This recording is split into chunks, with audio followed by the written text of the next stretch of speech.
Hello రోజక్కయ్, మాట్లాడడానికి రెడీయేనా? మొత్తానికి రెడీగా ఉన్నావు. ఇప్పుడు చెప్పు, ఏంది మ్యాటరో? తన 100 రోజుల పరిపాలనలో వరదలు. ఓహో, బాబు పాలనలో వరదలు వచ్చాయని ఫీల్ అవుతున్నావా?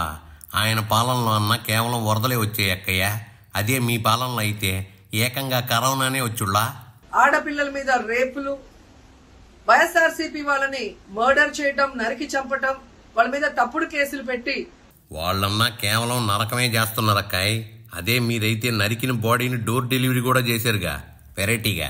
ప్రజలకు ఇచ్చిన ఏ హామీ నెరవేర్చలేదు కాబట్టి బాబు కుర్చీ ఎక్కిన కొద్ది కాలానికి అన్నా క్యాంటీన్ల నుంచి పింఛన్లు పెంపే వరకు అన్ని అమలు చేస్తే నువ్వేం తిట్టా మాట్లాడుతున్నావో? ఎందుకంటే ఆయనకి ఎప్పుడు అలవాటు, ఎప్పుడెప్పుడు ఆయనకి చెడ్డ పేరు వస్తుందో అప్పుడు ఏదో ఒక ఇష్యూని ఆయనే క్రియేట్ చేస్తాడు. దాన్ని తన వర్గీయులతో పబ్లిసిటీ చేయటం, దాని మీద డిస్కషన్లు చేసి ఎదుటి వాళ్ళ మీద నిందలు వేయటం ఆయనకు అలవాటే. కానీ ఈ రోజు మీరు చూస్తే సాక్షాత్తు టీటీడీలో తిరుమల లడ్డూ మీద ఇంత దిగజారుడుతనంగా చంద్రబాబు నాయుడు గారు మాట్లాడతారని ఎవరు ఎక్స్పెక్ట్ చేయలేదు. ఇదిగో అక్కాయ్, టీటీడీ ప్రతిష్టని మీరు దిగజార్చే వాళ్ళంటారేంది? ఈ రోజు ఆయన మాట్లాడాక ప్రతి ఒక్కరు కూడా చీ కొట్టడం మనం గమనిస్తూనే ఉన్నాం. జనాలు మిమ్మల్ని చీ కొడుతుంటే నువ్వేందక్క వాళ్ళని కొడుతున్నావు అంటున్నావా? ఎందుకంటే సాక్షాత్తు చంద్రబాబు నాయుడు గారి కొడుకే చెప్పాడు టీటీడీలో ముఖ్యమంత్రికి ఎటువంటి సంబంధం ఉండదు అని.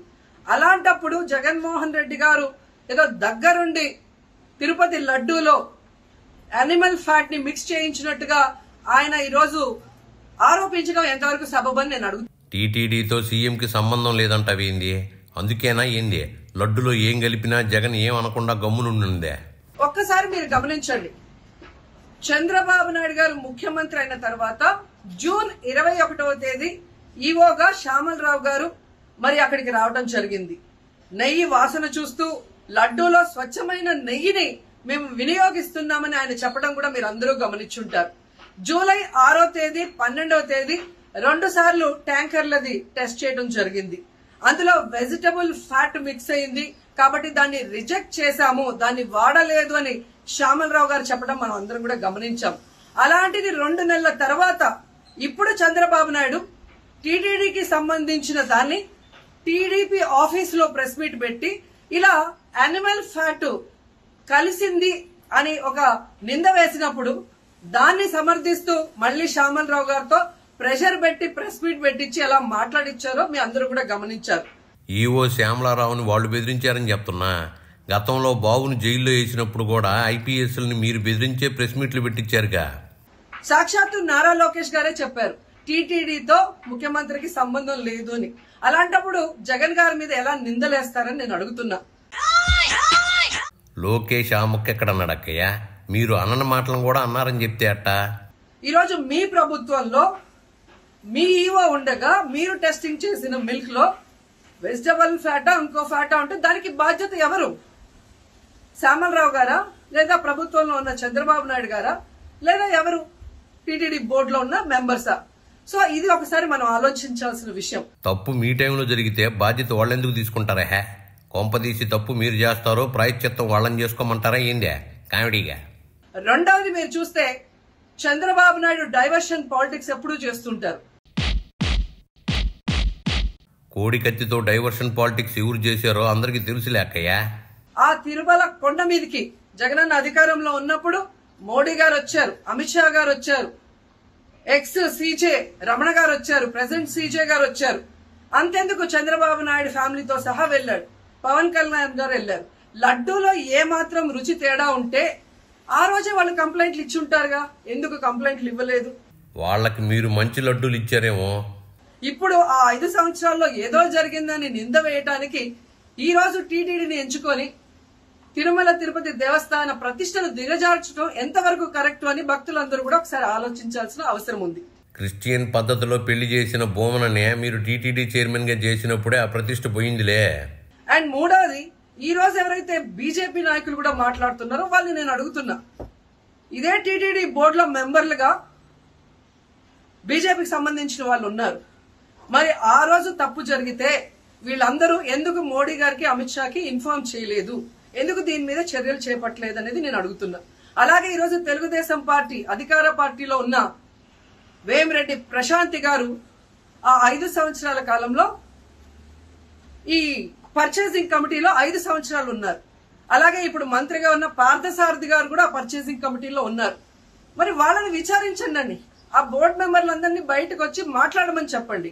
మీరు బోర్డు మెంబర్స్ కి చెప్పే నెయ్యి టెండర్లు ఇచ్చారా ఏంది?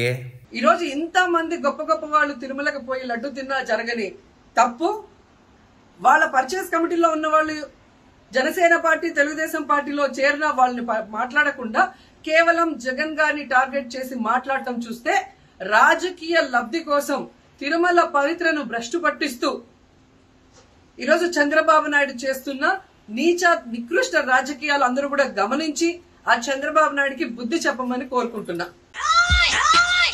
జనాలు బాబుకు తర్వాత సంగతక్కయ్యా 2 నెలల క్రితమే మీకు బాగా బుద్ధి చెప్పారుగా. ఇక ఫైనల్ గా తనను ఎవరూ నమ్మరు అనుకున్నప్పుడు పవన్ కళ్యాణ్ గారిని ఫ్రేమ్ లోకి తీసుకురావడం చూస్తున్నాం. ఇది కూడా మనం అందరూ కూడా గమనించాలి. ఎందుకంటే ప్రాయశ్చిత్త దీక్ష చేస్తున్నానని పవన్ కళ్యాణ్ అంటున్నారు. ప్రాయశ్చిత్త దీక్ష ఎవరు చేస్తారు? తప్పు చేసిన వాళ్ళు చేస్తారు. అంటే చంద్రబాబు నాయుడు తప్పు చేశాడు, ఇది అబద్ధం, ఈ లడ్డూలో కల్తీ జరగలేదు, ఇది నాకెక్కడొచ్చి ఆ పాపం చుట్టుకుంటుందన్న భయంతో పవన్ కళ్యాణ్ ప్రాయశ్చిత్త దీక్ష చేస్తున్నారనేది ఈ రోజు మాకు అందరికీ అర్థమవుతున్న విషయం. మీరెట్టాగూ ఆ దీక్షలు చేయడం లేదు కదా, అందుకే మీ బదులు వాళ్లే చేస్తున్నారులే. ఎందుకంటే ఈ రాష్ట్రంలో తిరుమల కొండ మీద 1000 కాళ్ల మండపాన్ని కొట్టేసింది చంద్రబాబు నాయుడు. దుర్గా గుడిలో క్షుద్ర పూజలు చేయించింది చంద్రబాబు నాయుడు. విజయవాడలో 25కు పైగా పవిత్రమైన దేవాలయాల్ని కూర్చింది చంద్రబాబు నాయుడు. పూజల్లో బూట్లు వేసుకొని పూజలు చేస్తూ అన్ని తొక్కేసింది చంద్రబాబు నాయుడు గారు.